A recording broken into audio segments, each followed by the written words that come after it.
Adéntrate con nosotros en un viaje a través de la historia y el misterio para descubrir 5 castillos olvidados y las leyendas que los envuelven. Comenzamos en Eslovenia, en el castillo de Predjama, una fortaleza construida en la boca de una cueva. Se dice que el fantasma del caballero Erasmo Lueger aún vaga por sus pasadizos.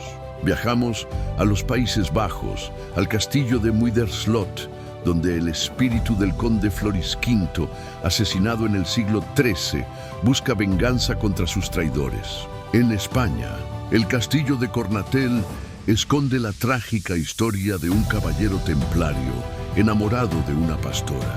Cerca de allí, el castillo de Segura de León alberga la leyenda de una dama condenada a contar estrellas en la noche de San Juan.